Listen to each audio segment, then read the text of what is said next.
looks fun. No, I'm recording this whole thing. I'm getting the good, cool stuff. Hair dryer versus container.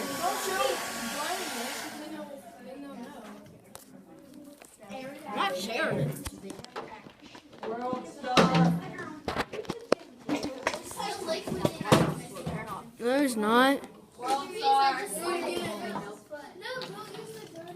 It still's gonna work. How is it dirty alcohol?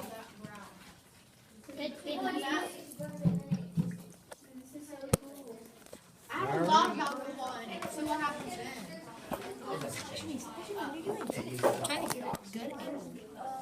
There we go. I got the best one. Burn the witch.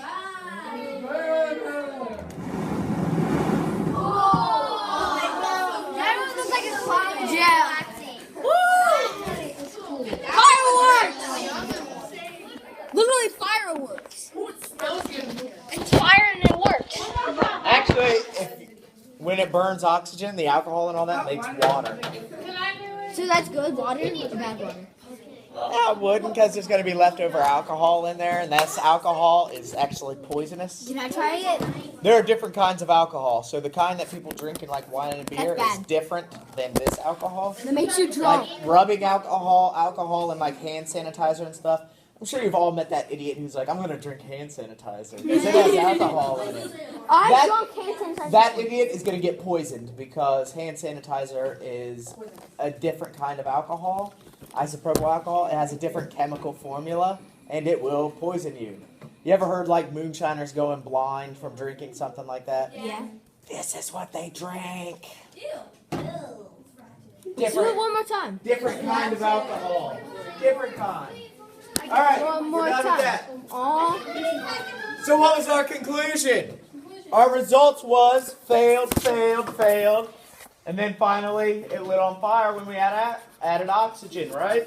So we had changed our procedure a little bit by blowing air into it. Your observation should have been the first one, lit on fire. Second one, no fire.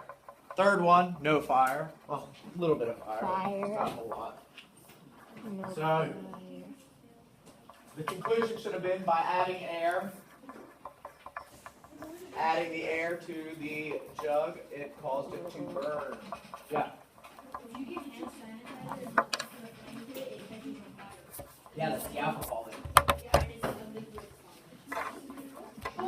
I would not catch it on fire, particularly when it's on your hands. Alcohol does burn at a low temperature, but it is still hot enough to burn you. That is scary. Go. Take one, pass it back. Take one, pass it back. Again. Are you kidding me? I don't think fire and big words counts as the observation for all of them.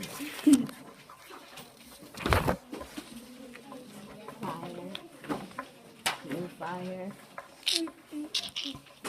So that was us going through a simulated experiment with the scientific method.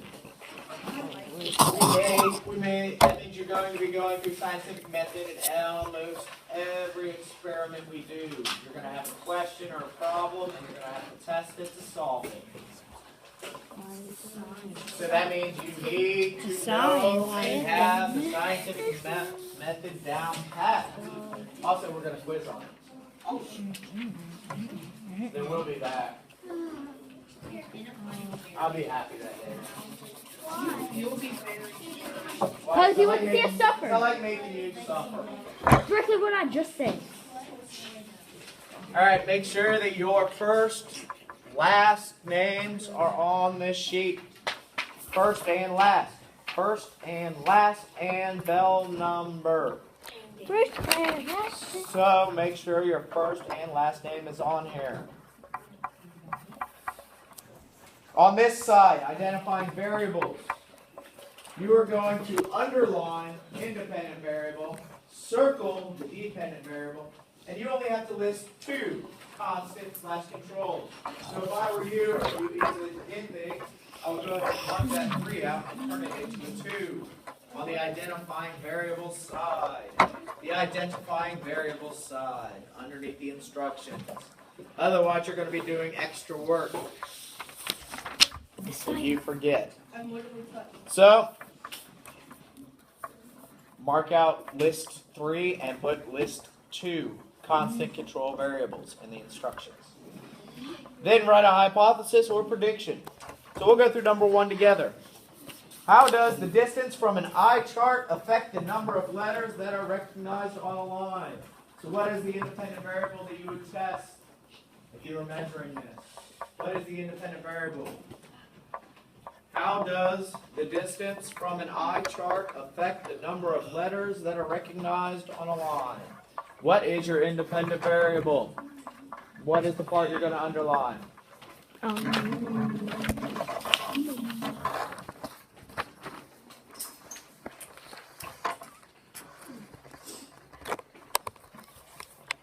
Yes, Kendall. The distance. The distance is your independent variable. That is the thing that you are testing. So what is your dependent variable? What is the thing that you are measuring? Yes. Not quite the eye chart.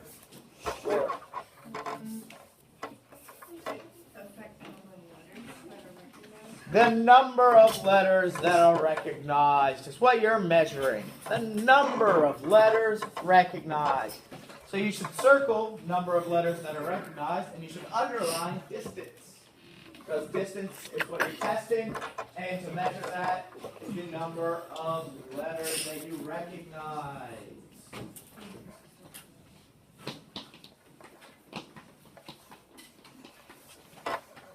Alright, does everybody have that? You underline the distance, you put a line underneath distance, and you have circled number of letters that are recognized. What are some constants? Things that won't change when you test them. What is something that will not change? These are things that you kind of have to infer from the thing. You have to infer it. It won't be directly in the sentence. You have to infer what they would not change. What would they change? What would not change? Yes. The eye chart. You're not going to change the eye chart you're using, are you? No. That would be unfair, wouldn't it? What else? The number of letters is what you're measuring. That is going to change. What about the line that they're reading on the eye chart?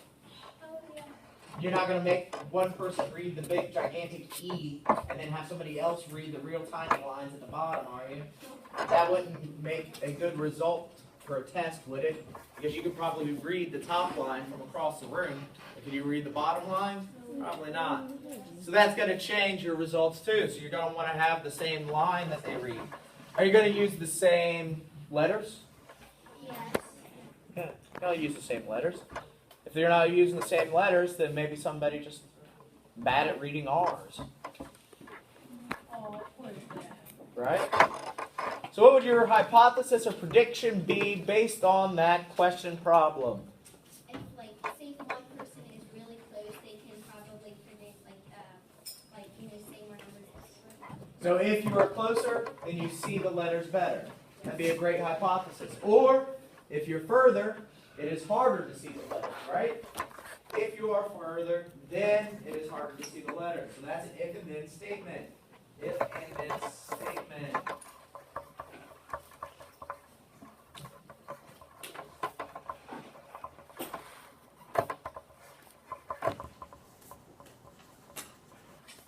If and then. Does everybody understand about what they are expected to do on the first page? First page. So you have to tell me what is independent, what is dependent. You have to tell me what is constant, so what does not change, and then you have to write a hypothesis. On the back, you have some more scenarios in which you're telling me scientific variation, whether it's independent or dependent. The first one is done for you as an example. So one chicken is injected with a growth hormone while another chicken is not injected. Both chickens are weighed after a year. The independent variable, which is the cause or the thing that you are testing, would be the growth hormone. You want to see if the growth hormone works. You injected one chicken, but you did not inject the other. And the way that you measure that is by weighing the chickens, right? If one chicken grew more than the other one, it'll let you know whether the growth hormone is effective and works or if it does not. See how that worked? The growth hormone was the thing that I am testing. It is the cause. It is the independent factor.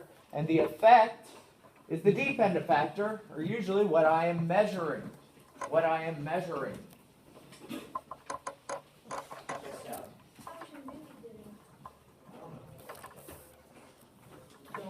Any questions about this? I have put up a video on Classroom about variables.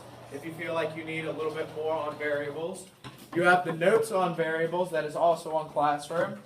And you may listen to music while you work on this for the rest of the class period. You have about 15 minutes to work on this. It will be homework. You have about 15 minutes to work on this. You also need to turn in your notes up here by the tissue. Can I grab that for a second? Your notes look like this. You will be turning this in at the tissue box. And this, the end of identifying variables, is due on Tuesday. Whatever you don't get done in class, do and turn in on Tuesday.